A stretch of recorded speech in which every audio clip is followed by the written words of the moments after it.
From Daenerys burning thousands of innocents alive, to the most boring character ending up on the Iron Throne, Game of Thrones really dropped the ball in its final season. In today's video, I'm gonna take a look at the characters from HBO's old fantasy flagship that were dealt the worst hand. Now, basically every character qualifies for this list, but I'll start small. And Melisandre was a pretty massive waste of time, all things considered. When the War of the Five Kings was triggered, King Robert's brother, Stannis, had some intriguing stuff going on. He had a red priestess in his entourage. Melisandre told Renly, and anyone else who would listen, that she was hanging out with Stannis because of a prophecy. Stannis was supposedly the prince who was promised, a hero who'd save Westeros from the darkness. Credit to Mal, she was ride or die for Stannis, right up until he actually bit the dust. He's the Lord's chosen, born amidst salt and smoke. Born amidst salt and smoke. Is he a ham? That's twice I've warned you. Listen to yourselves. If you were sons of mine, I would knock your heads together and lock you in a bedchamber until you remembered that you were brothers.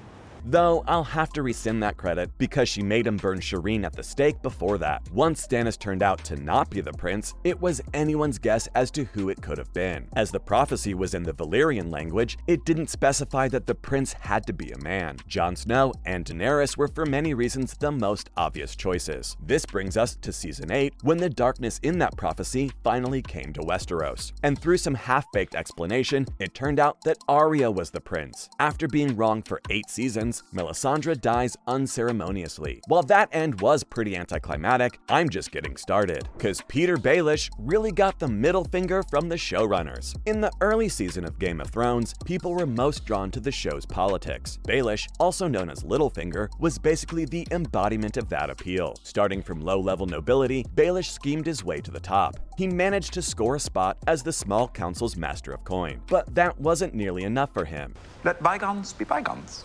She imprisoned you. She tried to execute you, and you offer her son a princess.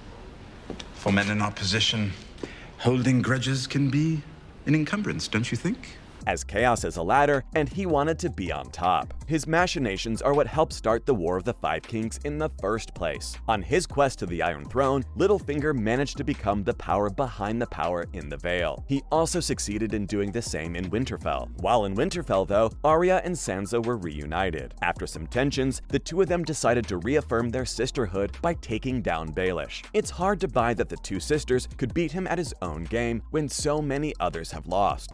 Terrible things happen to your family and you weep. You sit alone in a darkened room mourning their fates. You've been a bystander to tragedy from the day they executed your father. Stop being a bystander, do you hear me? Stop running. There's no justice in the world. You loved your family.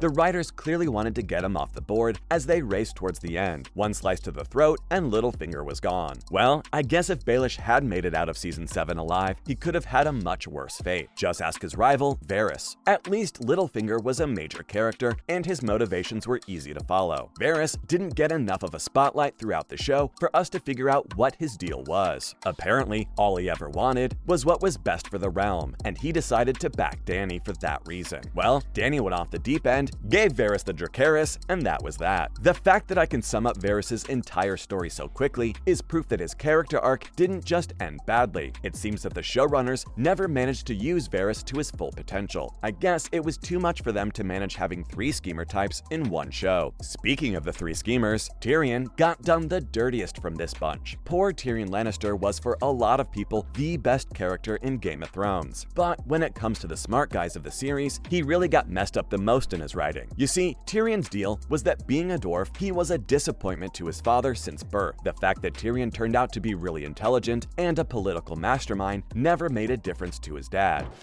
And so did the country. I'm a slave to the truth. You're the biggest little liar I have ever met. Why do you think I am so little? I'm being crushed beneath the weight of all that truth. Because of his dwarfism, he's scapegoated in the killing of Joffrey. And you'd think he'd be finished with his siblings, Cersei and Jaime, after that. On the surface, it makes perfect sense for Tyrion to join up with Daenerys. He could take revenge on the society that shunned him for who he was. But Tyrion is smart, and he was right to keep Dany's fiery impulses in check. Unfortunately, the character began to drop IQ points as the show went on. His arc ends with two massive mistakes. First, during the long night, he decides to hide the civilians of Winterfell in the crypt. Apparently, he forgot that the White Walkers can turn the dead into zombies. Later, he keeps insisting to Dany that Cersei, the woman who tried to get him killed, can be reasoned with. Both actions result in the deaths of thousands, including Dany's gal pal Missandei. As far as Lannisters go, though, Tyrion wasn't the one ruined the most. Like, the way D&D handled Jaime's character arc should be illegal. When Tywin's most handsome son is introduced in the show, we get a pretty bad impression of him. He's engaged in an act of incest just then, and he proceeds to shove Bran out a window and paralyze him. As things progress, we learn more about Jaime. Have you known many men? I suppose not. Women? Horses? I didn't mean to give offense, my lady. Forgive me. No crimes are past forgiveness, Kingslayer. Why do you hate me so much? Have I ever harmed you? You've harmed others. During Robert's rebellion, Jaime killed the Mad King, earning the moniker of Kingslayer. We know that the Mad King was about to torch King's Landing, but Jaime was a Kingsguard knight, so people think less of him anyway. That naturally causes Jaime to harbor some resentment. His arc is about redeeming himself. He has to be less of a dick and find a girlfriend outside of the family. By the end, Jaime and his best friend Brienne are in Westeros. The Kingslayer is down to risk his life to save Westeros one more time. He celebrates their victory by turning Brienne into a friend with benefits. And then he breaks her heart and runs off back to Cersei. The two die together as Dany wrecks King's Landing. In other words, Jaime reached the end of his character arc, and then someone pressed the rewind button on the whole thing. Poor guy deserved better, seriously. But you know who else deserved better? Daenerys. Her ending was so terrible, even Emilia Clarke hated it. Being the child of someone called the Mad King is tough. Dany barely escaped as her family's entire dynasty was torn to shreds. As a young woman, she takes over from her brother and embarks on a mission to bring back Targaryen rule. In the process, she tries to liberate the slaves of Essos from their masters. Along the way, Dany has a lot to learn. Her ideals frequently run into obstacles that can't be solved by burning them. But by the time she makes it to Westeros, she's a lot preferable to Cersei, the woman currently running things. Season 8 shows that she isn't immediately accepted by the people of Westeros. Even though she saved them from the White Walkers, it was kind of naive of her to think that's what would happen. Rather than waking up and smelling the coffee, Dany's rejection by Westeros drives her crazy. Between that and suffering losses against Cersei, she flies completely off the handle. She basically turns King's Landing into a smoldering wreck and rules the ashes with an iron fist. After all that time spent trying to shake off the Mad King's legacy, Dany becomes a Mad Queen herself. Was there a way to execute this better? Maybe. Doesn't change the fact that Daenerys might have had the worst ending of any character in the show. That's all I have for you today on the worst character arcs on Game of Thrones.